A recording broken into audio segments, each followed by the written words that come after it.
जो हुआ संभल में गलत था। तारे की हालत वहाँ अभी भी अच्छी नहीं है, गोली लगने वालों की संख्या ज्यादा है, पुलिस वहाँ भय पैदा कर रही है, जबरन एफआईआर पुलिस ने अपने मन से लिखवाई है। और कुछ ऐसी चीजें हैं जिनको मैनिपुलेट करने जिस तरह से मैनिपुलेट करने का काम भारतीय जनता पार्टी की सरकार उनके अधिकारी कर रहे हैं, वो भी किसी छिपा हुआ नहीं। और अभी तो इसमें जिन्ना, आतंकवादी, टेररिस्ट, ये सब चीजें भी आनी बाकी, अभी वो नहीं आई। अब इसमें फिलिस्तीन का भी कुछ वो आ सकता है, ईरान का भी आ सकता है, अफगानिस्तान का भी आ सकता है। अभी तो डीएनए आया सिर्फ अभी। और रही बात डीएनए की, तो डीएनए करवा दो। अगर डीएनए करवा दिया तो पता ही लग जाएगा कौन कौन किसका अधिकार बैठता है और कौन राज कर रहा है। संभल के बाद अजमेर पे बात चली आई, गड़े मुर्दे ही उखाड़ने हैं और जानना ही है कि 204 साल पहले, 400 साल पहले तो फिर चंद्रगुप्त मौर्य के द्वारा जो बौद्ध स्तूप बनाए गए थे वो कहाँ है। मेरे साथ मेंबर ऑफ पार्लियामेंट, युवा नेता, यूथ आइकॉन और जिस पर इस देश के बहुसंख्यक आबादी, खासकर शोषित वंचित समाज उम्मीद भरे नज़रों से देख रहा है, चंद्रशेखर आज़ाद हैं। संभल में जब वो घटना हुई, सर्वे हुआ, जब वहाँ के 5 युवा मरे, तो सबसे पहले चंद्रशेखर आज़ाद ने ऐलान किया कि मैं वहाँ जाऊँगा। पीड़ितों से मिलने जा रहे थे, जब चारों तरफ चुप्पी थी, लोग नफ़ा नुकसान तोल रहे थे, तब चंद्रशेखर आज़ाद ने ऐलान किया कि मैं जाऊँगा और पुलिस ने इनको डिटेन किया। संसद में भी इन्होंने कहा कि मैं इस पर बहस चाहता हूँ, लेकिन संसद चल नहीं रही है। क्या लग रहा है कि आपने सबसे पहले कोशिश की और आप गए, सबसे पहले डिटेन हुए, फिर अखिलेश जी गए, फिर राहुल जी को भी डिटेन किया। अखिलेश जी को ने कहा कि हम जाना चाहते हैं लेकिन नहीं जाने दिया गया, फिर राहुल गांधी को डिटेन किया गया। लेकिन इसकी मार्केटिंग लोग कर रहे हैं, आपको क्रेडिट नहीं मिला जिस तरह से आपने चुप्पी तोड़ी, बाकी लोग नफ़ा नुकसान देख रहे थे। मैं क्रेडिट की राजनीति नहीं करता हूँ। मैं जिन लोगों से मेरा दर्द का रिश्ता है, बहुजन समाज के वो लोग जो इस देश में जाति, धर्म, संप्रदाय, स्थान के आधार पर भेदभाव के शिकार होते हैं, जिन पर जुल्म होता है, उनकी लड़ाई लड़ना मेरी जिम्मेदारी है। बहुजन सिर्फ दलित से नहीं मिलके बनता, उसमें पिछड़े, आदिवासी, मुसलमान, अन्य धार्मिक अल्पसंख्यक भी आते हैं, जिनमें सिख, जैन, बौद्ध, ईसाई भी है। अब यहाँ इस तरह समझिए कि सबसे पहले दर्द मुझे हुआ कि हमारे लोगों पे नुकसान हुआ।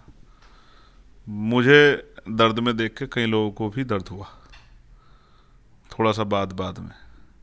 पिछले लंबे समय से जब हम काम कर रहे हैं तो मैं देखता हूँ, जब सबसे पहले कोई नहीं खड़ा होता तो हम आवाज़ उठाते हैं, फिर हमारी आवाज़ के बाद धीरे धीरे लोग उसमें सुर मिलाते हैं। लंबे समय से ये चल रहा था, पहले तो लोग सुर भी नहीं मिलाते, अब तो सुर भी मिलाने लगे।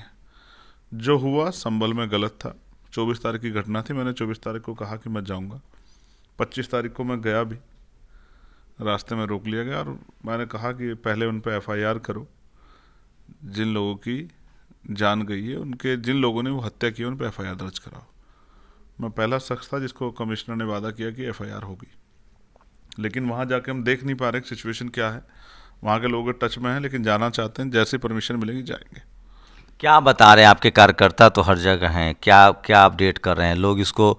बाकी उधर से लोग कह रहे हैं कि ये तुष्टीकरण की नीति है, मुसलमानों के वोट के लिए हो रहा है। ठीक है। इस तरफ के लोग कह, मुस्लिम समाज के लोग को लगता है कि अब उनका कोई उनको उनके मुद्दे पर बात करने वाला नहीं है, कोई बचाने वाला नहीं है। उन लोग का आरोप है कि हम लोग हमेशा से दलित बैकवर्ड लीडरशिप के पार्टी को वोट देते रहे, लेकिन कोई हमारे लिए खड़ा नहीं हो रहा है। लोग नफ़ा नुकसान सोच रहे हैं हिंदू मुस्लिम राजनीति में। हमसे तो नहीं कह रहे हैं, आप हमारा नाम लेके आपसे भी नहीं कह सकते। हम तो हर विषय पे जो भी गलत हो रहा है, जो गलत हो रहा है उस पर लड़ते हैं। ना पार्टी देखते, ना रंग देखते, ना धर्म देखते। जिसके साथ ना इंसाफी से, किसान हूँ, नौजवान हूँ, पहलवान हूँ, महिलाएं हूँ, युवा हूँ, या फिर मुसलमान हूँ या दलित हूँ। चुनाव ख़त्म हुआ, 20 तारीख कब चुनाव, 21 तारीख को मैं आजम खान साहब के पास था, उनसे मिलने गया था, कुछ समस्या थी। 18 में प्रचार खत्म, 19 तारीख को मैं जो दलित लड़का जो है यहाँ बीकनपुर में, नोएडा में, जिसकी गोली मार के हत्या कर दी, उस परिवार के साथ था। हम अपनी ड्यूटी कर रहे हैं, और चाहे मंगेश यादव का इनकाउंटर हो या कोई भी विषय हो, हमने सबसे पहले आवाज़ उठा के सरकार से सवाल पूछने का काम किया।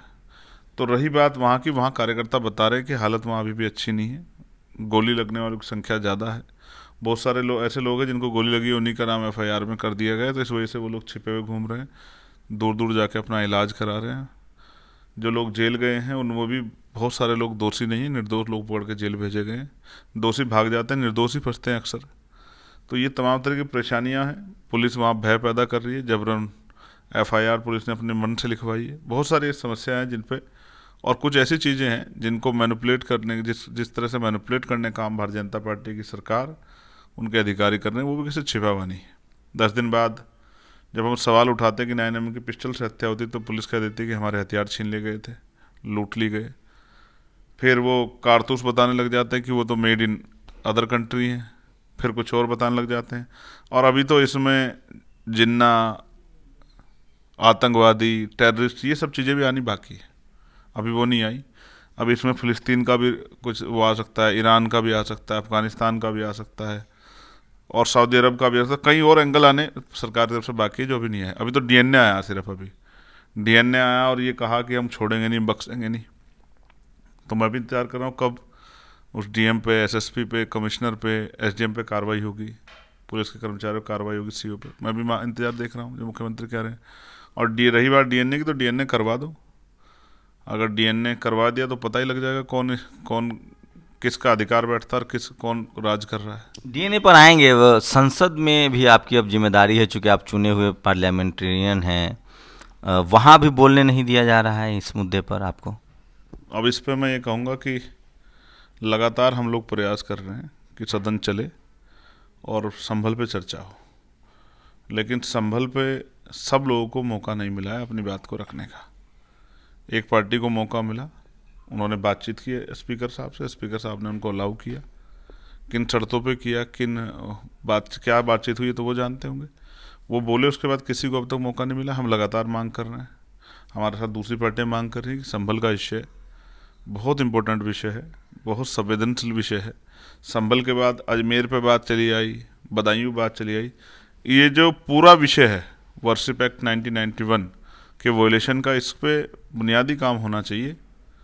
ये सब चिंता का विषय है और इस पर एक विस्तृत चर्चा पार्लियामेंट में 1 या 2 दिन की होनी चाहिए, जिससे कि यहाँ का जो अल्पसंख्यक है, चाहे वो जैन हो, चाहे वो मुसलमान हो, चाहे वो सिख हो, चाहे बौद्ध हो, उनके मन में जो अविश्वास पैदा हो गया है, वो अविश्वास ख़त्म हो और वो अपने मुल्क में, भारत में बड़े इज्जत सम्मान के साथ रहें और इस देश की तरक्की में शामिल हों, खुद भी आगे बढ़ें और देश को आगे बढ़ाने में मदद करें। क्या क्या लग रहा है आपको, जिस तरह से ये तमाम मुद्दे हैं, इसी बीच योगी आदित्यनाथ ने कहा है कि सबका डीएनए चेक करेगा, वो मुसलमानों को अब विदेशी कह रहे हैं। तो फिर वही तो बहुजन आंदोलन में 2 चीज़ें हो रही है, गरे मुर्दे उखड़ रहे हैं। तमाम जो बुद्धिस्ट हैं वो कह रहे हैं कि अगर सर्वे ही हो रहा है मंदिर मस्जिदों का, तो मंदिरों का भी सर्वे हो जाए, जहाँ जहाँ बुद्ध विहार निकले हमें सौंप दीजिए। चाहे वो गया का मामला भी तुल पकड़ रहा है, और लोग कह रहे हैं कि डीएनए भी हो जाए, कौन बाहरी है कौन देसी है पता चल जाएगा। देखिए, मैंने ये बात कही कि अगर इसी तरह से अगर गड़े मुर्दे ही उखाड़ने हैं और जानना ही है कि 204 साल पहले, 400 साल पहले, 600 साल पहले, 800 साल पहले, 1000 साल पहले, 1500 साल पहले क्या था, अगर यही जानने की इच्छा है, तो फिर अगर कोई बुद्धिस्ट जो है किसी मंदिर के नीचे बौद्ध मठ होने की, बौद्ध स्तूप होने की जो है एप्लीकेशन सर्वे के लिए डालता है, तो क्या कोर्ट उसको परमिशन करेगी? करेगी तो फिर आप देख लो। क्या अगर सर्वे में, एएसआई के सर्वे में निकल जाता है कि वहाँ बौद्ध मठ थे, तो क्या सरकार उनको सौंप देगी? धर्म एक संवेदनशील मामला है और कई बड़े चिंतकों ने तो धर्म को अफीम के तौर पे भी आंका है।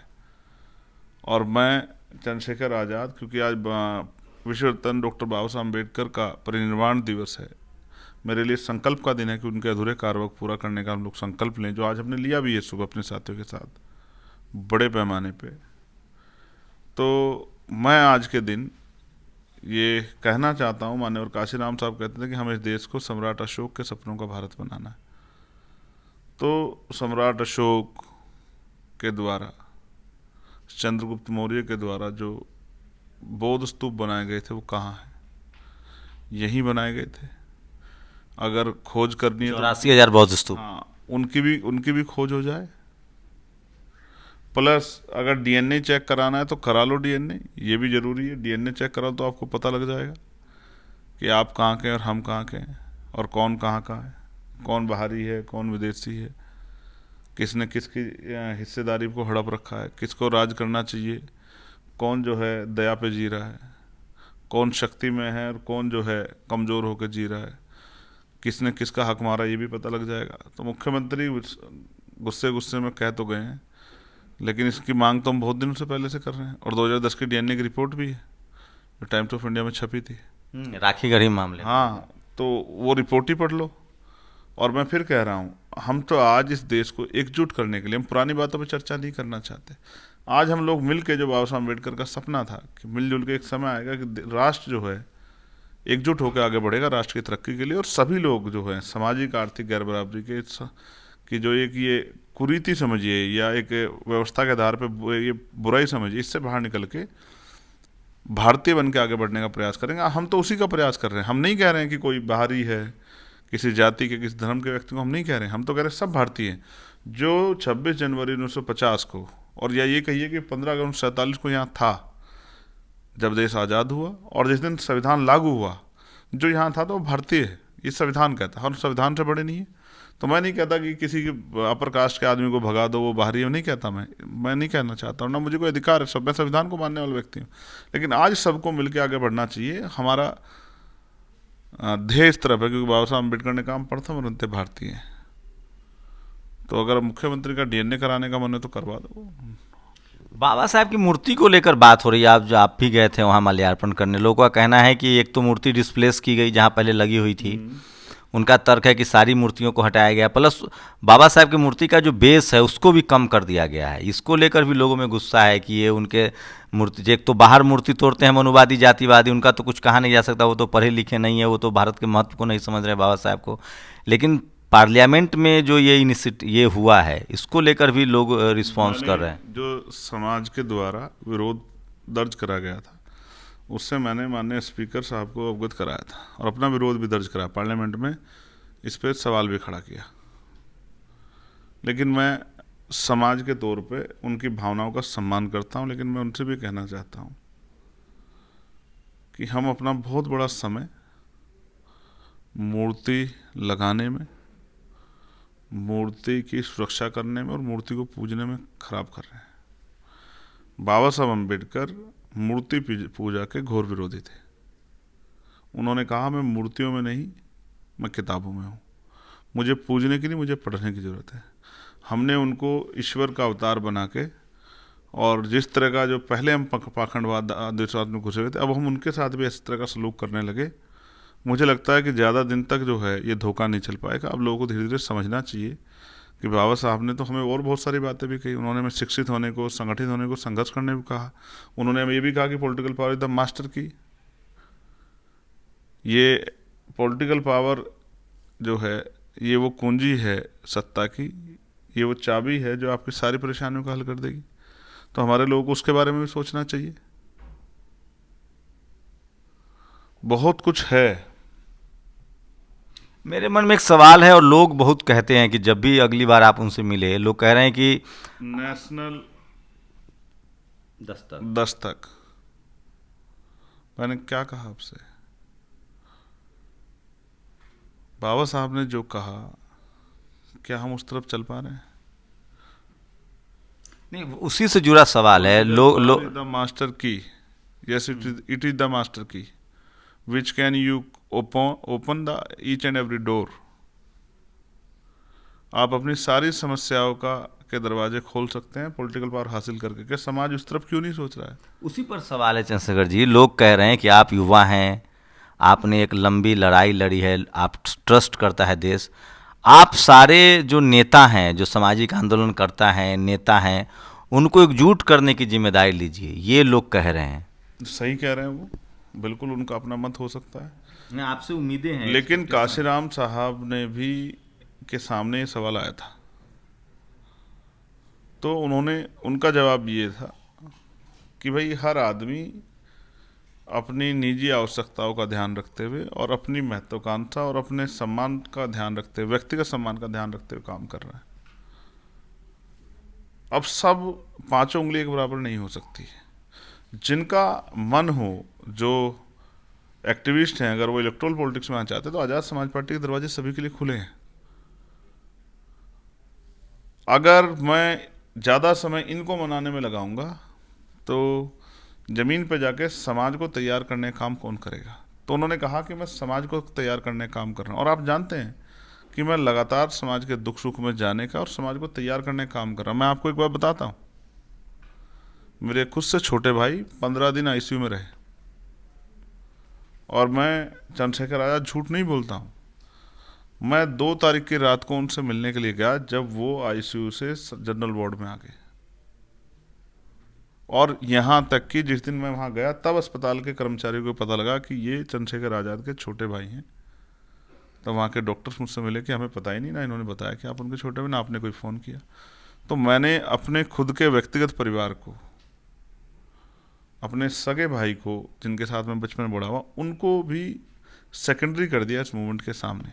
नहीं, लेकिन ये तो चूक हो जाती, तो आपको तो इन्फॉर्म करना चाहिए था, इलाज का मामला है। अब देखो, फिर मैं कह रहा हूँ, अगर डॉक्टर्स इलाज में कोई कमी बरत रहे हैं, कहीं उस तरह की स्थिति है, तो कहना और सवाल करना लाजमी है। लेकिन जब परिवार के लोग वहाँ हैं और डॉक्टर्स अपना काम जिम्मेदार से कर रहे हैं, तो मैं उनसे क्या कहूँ कि नहीं ये मेरे भाई हैं इसलिए ज़्यादा अच्छा ट्रीटमेंट करो। लेकिन जब मैं वहाँ जाऊँगा तो मुझे जितने पेशेंट मिलेंगे वो भी सब मेरे भाई हैं, तो मुझे उन सब के लिए भी कहना पड़ेगा। बीजेपी एक पॉलिटिकल आपको इसलिए बताई, मैं समझ रहा हूँ, हाँ। कि जब आप मुझसे ये सवाल कर रहे हैं कि मैं ये करूँ, तो आप ये बताओ मैं कितने लोगों को खुश कर सकता हूँ? सबकी अपनी अपनी इच्छा है। मैं समाज की समस्याओं का हल करूं या हमारे जो नेता लोग हैं इनकी समस्या का हल करूं? समाज की समस्या क्या है? आज उसको रोटी, कपड़ा, मकान, इज्जत सम्मान की ज़िंदगी, महंगाई, बेरोजगारी से निजात नहीं मिल पा रही है। उसको खाने के लिए अच्छा भोजन, पीने के लिए पानी, पक्की छत, अच्छे कपड़े और सुख सम्मान से एजुकेशन और हेल्थ की सुविधा भी नहीं मिल पा रही है। तो मेरे कंधों पे तो जिम्मेदारी है, और मैं आज़ाद समाज पार्टी भीम आर्मी का एक एक नेता इस काम को अपनी ईमानदारी से कर रहा है। कई बार हमें इसके कारण कई आलोचनाओं का शिकार भी होना पड़ता है, कई जगह हम लोग नहीं जा पाते, तो ऐसा भी लगता है कि हम उनसे कम प्रेम करते हैं।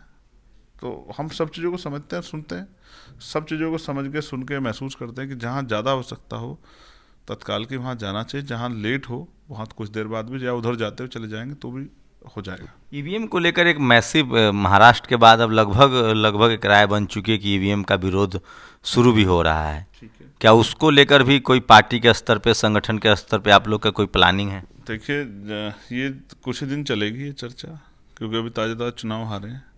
अब अगर ये दिल्ली में चुनाव ये अलायंस जीत जाएगा तो इस चर्चा बंद हो जाएगी। बिहार में अगर ये चुनाव अलायंस जीत जाएगा, हार जाएगा तो कहेंगे ईवीएम आ गए। मैं जानना चाहता हूँ, इतने चुनाव हारने के बाद अभी ये जो पूरा चुनाव ईवीएम से हुआ था लोकसभा का, उसके बाद आपने कितने आंदोलन किए, या भविष्य में आप कितने आंदोलन करने वाले? कोई रूपरेखा तैयार कर दे आंदोलन की? अखिलेश यादव ने लेकिन कहा था कि मैं 80 भी सीट जीत जाऊं तो भी ईवीएम के खिलाफ हूं। तो खिलाफ होने से क्या होगा? आप चुनाव बहिष्कार कर दो। खिलाफ होने से मैं भारतीय जनता पार्टी से सहमत नहीं हूँ, इसलिए मैं घर पड़ के सोता रहा हूँ कि भारतीय जनता पार्टी पावर में बनी रहे। क्या बात बताई आपने? खिलाफ होने से और उसके विरोध में कुछ काम करके लोगों को जागरूक करने में फ़र्क है दोनों। अब दल ये चाहते हैं, राष्ट्रीय स्तर के दल ये चाहते हैं कि धरने का, झंडा उठाने का, नारे लगाने का, समाज को जागरूक करने का काम तो करे चंद्रशेखर आज़ाद, और संविधान की कॉपी दिखा के इनका वोट लेने का काम करें ये दल। हम अपना काम कर रहे हैं। जब हम ज़मीन पे जाते हैं तो अच्छा, हम अपना चुनाव लड़े, हमने वोट की चोरी नहीं होने दी, हमने चैलेंज किया, करके दिखा दो। हम पे तरीके हैं कि हम इस चोरी को रोक सकते हैं अगर चोरी हो भी रही है। उसके लिए जागरूक वर्कर की ज़रूरत है, जागरूक मतदाता की ज़रूरत है। अब देखो, मैं इसलिए आपसे कह रहा हूँ क्योंकि इलेक्ट्रॉनिक मशीन में, चाहे वोटिंग मशीन है कोई भी, सब में कोई ना कोई परेशानी हो सकती, खामी हो सकती है, इसको नजरअंदाज नहीं किया जा सकता। लेकिन विपक्ष को चुनाव के बाद ही क्यों दिखता है? अच्छा खासा लोकसभा का चुनाव लड़े, अब वहाँ गए, आप भी तो विपक्ष का हिस्सा है। हमें जितना हमने मेहनत की उतना वोट मिला, इसमें कोई दो राय नहीं। जितना, हाँ, उससे बड़ी चोरी तो उत्तर प्रदेश में हुई, उस पर क्या किया विपक्ष के लोगों ने? जो वोट की लूट जो है, डकैती यहाँ पड़ी, कुंदरकी में, मीरापुर में, गाजियाबाद में, कटहरी में, उस वोट की लूट पे क्या किया विपक्ष के लोगों ने? कितने आंदोलन किए, कितने लोग सड़कों पे उतारे, कितने ज्ञापन दिए, कितने सवाल किए, कितने घेराव किए? एक सवाल है चंद्रशेखर जी, देखिए कांग्रेस के पास भी अलायंस है और बीजेपी के पास भी अलायंस है। यूपी, बिहार, इन सब जगहों पर बिना अलायंस से लोग नहीं लड़ रहे हैं। अगर चंद्रशेखर आज़ाद की भी अपनी पार्टी है, लेकिन अभी अलायंस का दौर चल रहा है, बीजेपी जैसी पार्टी जिसके पास संसाधन है, पैसा है, सत्ता है, वो भी अलायंस में लड़ रही है, और कांग्रेस जिसने 60 साल राज किया वो भी अलायंस करने के लिए मजबूर है। आपकी क्या पॉलिसी? किससे मजबूर है? तमाम दलों से अलायंस कर रहे हैं। हरियाणा में किससे अलायंस किया उन्होंने? हार गए नहीं किए आम आदमी पार्टी अलग लड़ी, तो नहीं कि अलायंस किए तो हार गए। और पार्टी उनकी साथी थी, वो जम्मू कश्मीर में जाकर 20 सीटों पर लड़ी। मेरा सवाल वही है कि क्या आप किसी अलायंस की तरफ जाएंगे, क्योंकि पार्टी के सर्वाइवल के लिए भी समाज को तैयार करेंगे, और बहुत सारे फैसले वो पार्टी लीडरशिप लेगी चुनाव के समय। पहले हम अपने पैरों पे खड़ा होना चाहते हैं। जब हम बिना अलायंस के नगीना जीत सकते हैं इसी तरह की मेहनत करके, तो हम और क्यों नहीं, बाकी जगह क्यों नहीं जीत सकते भाई? दिल्ली में भी अकेले लड़ेंगे। दिल्ली का फैसला भी नहीं किया, दिल्ली की स्टेट की टीम करेगी। बिहार को और यूपी को लेकर बात हो रही है, दो क्रूशियल स्टेट है। बिहार में अभी चुनाव है, इस दिल्ली के बाद बिहार, हाँ 8 महीने। क्या बिहार में भी कहा जा रहा है कि एक तरफ बीजेपी का अलायंस है, वहाँ देखिए एक सोशल जस्टिस की धरती थी। बार भी हमने प्रयास किया था, लेकिन हमारे साथी किसी को देना नहीं चाहते। लेकिन अब तो पानी बहुत बह चुका है ना, अब लोगों के पैर से जमीन खिसक रहा है। अच्छा है, उनको कल आ जाए। आप तैयार हैं जो सोशल जस्टिस वाली? फिर क्या कहा, कुदरत उनको सद्बुद्धि दे। जब समय आएगा तब मैं इस पे जो है पार्टी लीडरशिप से बात करके अपनी बात रखूंगा। आज मैं इतना ही कह सकता हूं कि हमने हमेशा कोशिश की कि भारतीय जनता पार्टी के इस विजय रथ को रोका जाए, लेकिन आप मुझे शायद आप बता नहीं पाएंगे, क्योंकि एक अलायंस वहाँ बना था जो इंडिया अलायंस के रूप में था, और उसके बड़े नेता थे नीतीश कुमार, वो बीजेपी के साथ हैं। यहाँ तो यही नहीं पता कौन किसके साथ है। नहीं वो ठीक है, कोई कहीं जा, मैं ये लबो चंद्रशेखर तो बीजेपी के आरएसएस के साथ नहीं जाएंगे ना? नहीं जाएंगे ना, या उसमें भी संभावना है? नहीं जाना होता तो पहले क्यों नहीं चले जाते? जिस राह चलने उसके कोस क्या गिनने। नहीं, राजनीति में कोई दोस्त और दुश्मन परमानेंट होता नहीं है, राजनीति संभावनाओं का खेल है। बिल्कुल, मैं इससे सहमत नहीं हूँ। ये विचारधारा की लड़ाई है, और जब आप मिश्रण करेंगे तो फिर आप अपनी अपनी अपनी कब्र खोदने का काम कर रहे हैं। राजनीति आपकी क्रेडिबिलिटी गिर जाएगी समाज में। तो आपको मैं इसीलिए कह रहा हूँ, आप एक क्रेडिबल चेहरा है, विश्वसनीय तो चेहरा है, कोई काम नहीं करेंगे, और राजनीति मैं समझ, राजनीति जो है वो गठबंधन की आज के समय में जरूरत है। अब आज के डेट में कोई पार्टी जो हमारे दरवाजे आएगा कहेगा कि हमें मिलकर लड़ना है, तो हम किसी को ना नहीं करेंगे। अगर वो जीतने जैसी स्थिति का कोई उसका वो बनेगा, स्थिति बनेगी तो। और बाकी आज़ाद समाज पार्टी अपने बलबूते पे मेहनत कर ही रही है। बीजेपी के अलावा हर दल से आप गठबंधन के लिए सहमत हैं? मैं फिर आपसे कहूँगा, ऐसे तो बहुत सारे ऐसे दल भी हैं जो आज बीजेपी के साथ हैं। जैसे नीतीश कुमार बीजेपी के साथ, आप मुझसे कहोगे नीतीश कुमार जी के साथ तैयार हो गया, तो मैंने कहा कि कुछ फैसले स्टेट लीडरशिप को लेनी है।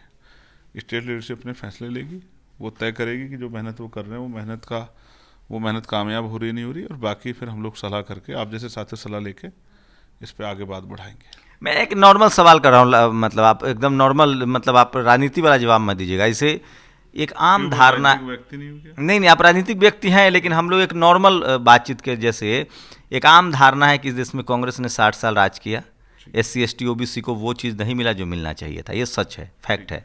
तमाम जननायक कर्पूरी ठाकुर हों, जगदेव बाबू, ये सब कांग्रेस के खिलाफ ही लड़ रहे थे, रामस्वरूप वर्मा, मान्यवर कांसी राम साहब। उसके बाद 15 साल से बीजेपी सत्ता में है, 5 साल और भी रही है, 20 साल के आसपास उसका टर्म होगा, वहाँ भी SC ST OBC को कुछ नहीं मिला, नहीं मिल रहा है। तो इसी बीच में लोग, तमाम जो सेकुलर दल हैं, जो OBC लीडरशिप वाली पार्टियां हैं, चाहे वो BSP थी, जो दलित लीडरशिप वाली पार्टी थी, उसके बाद RJD है, JDU है, JMM है, इन तमाम दलों से लोगों की उम्मीद थी समय समय पर, लेकिन उन लोगों ने वो हार्डकोर फैसले नहीं लिए जिस तरह से कांग्रेस लेती है और बीजेपी लेती है। इसलिए लोगों का सवाल है कि आखिर कब तक हम लोग कांग्रेस का 60 साल विरोध करते रहे, फिर बीजेपी का विरोध कर रहे हैं? हमारी अपनी सरकार कब आएगी? और चूंकि आपके पास लंबा समय है, आप युवा नेता हैं, आप नेशन वाइड आपकी पहचान है, आप पर लोग भरोसा करते हैं, इस बारे में कभी आप सोचते हैं कि क्या करने की ज़रूरत है? जो सोच रहे हैं लोग, उस सपने के लिए उतनी मेहनत भी करनी पड़ेगी, जो चाहते हैं उसके लिए कीमत भी चुकानी पड़ेगी। सोचने से काम नहीं चलेगा, उसका रोड मैप बना के उसको धरातल पर जाके उस पर संघर्ष करना पड़ेगा। सारे काम हल होंगे, ऐसा नहीं कि पहले नहीं हुए। जैसी मेहनत करोगे, हमारे कहावत, जैसा गुड़ गिरोगे वैसे मीठा होगा। समाज सोचता तो बहुत है, लेकिन उसको इम्प्लीमेंट नहीं करता है। इसी तरह से संविधान में अधिकार तो बराबर के मिले हुए हैं, वर्णित हैं, लिखित हैं, वर्णित हैं, लेकिन वो तब तक उनके पास नहीं पहुंचेंगे, उनका लाभ नहीं मिलेगा जब तक पॉलिटिकल पावर उनके हाथ में नहीं होगी। आप बहुत सारे नेताओं से मिले हैं, सबके पास महत्वाकांक्षा बहुत है। लोग कुछ भी, जैसे बीजेपी के पास देने के लिए बहुत कुछ रहता है, राज्यपाल, गवर्नर, मुख्यमंत्री।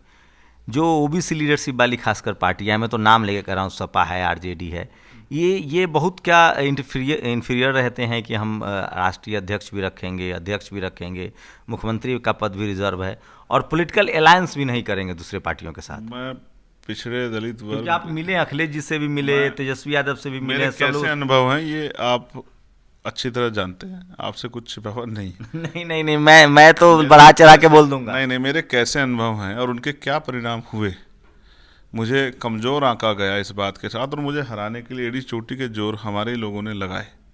वो शायद भाजपा से नहीं, मुझसे ही लड़ रहे थे, और बाकी जगह मुझसे मदद भी मांग रहे थे।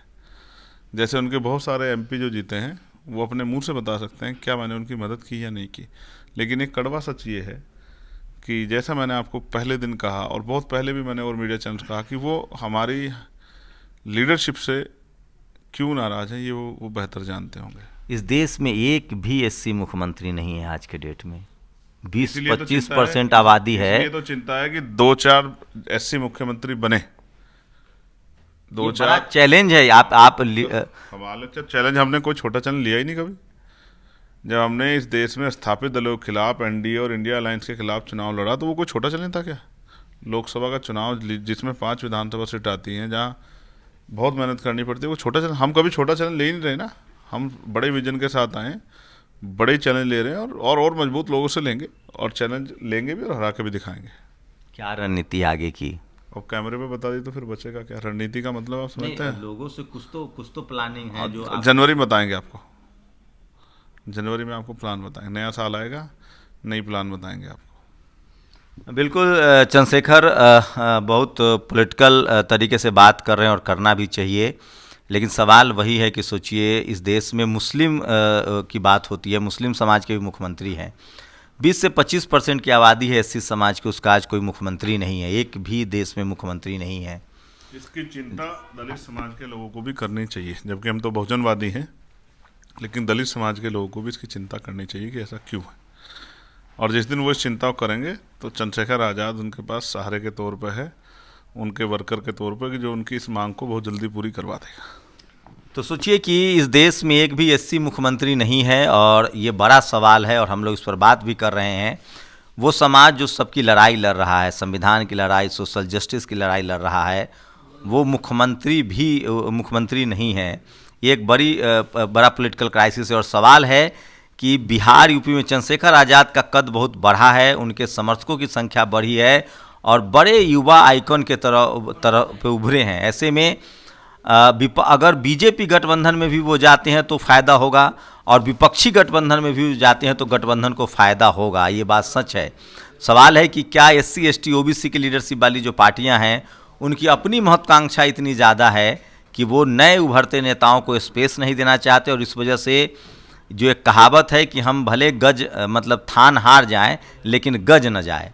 तो क्या एससी, एसटी, ओबीसी लीडरशिप के लोगों की अपनी महत्वाकांक्षा इतनी ज़्यादा है कि उसके दबाव में समाज के अधिकार जो हैं वो छीने जा रहे हैं? आपकी प्रतिक्रिया बहुत ज़रूरी है। सोशल मीडिया आपको मौका देता है कि आप अपनी राय हमें सीधे कमेंट करके बता सकते हैं। कैमरा पर्सन आशीष के साथ शंभू कुमार सिंह, नेशनल दस्तक, दिल्ली। नेशनल दस्तक की आपसे गुजारिश है कि अगर इसको बचाना चाहते हैं तो नेशनल दस्तक को सब्सक्राइब करने के लिए रेड कलर के सब्सक्राइब बटन को दबाएं, फिर बेल आइकन की घंटी दबाएं। नेशनल दस्तक को बचाने के लिए बहुत जरूरी है कि हर खबर को शेयर करें, लाइक करें, कमेंट जरूर करें।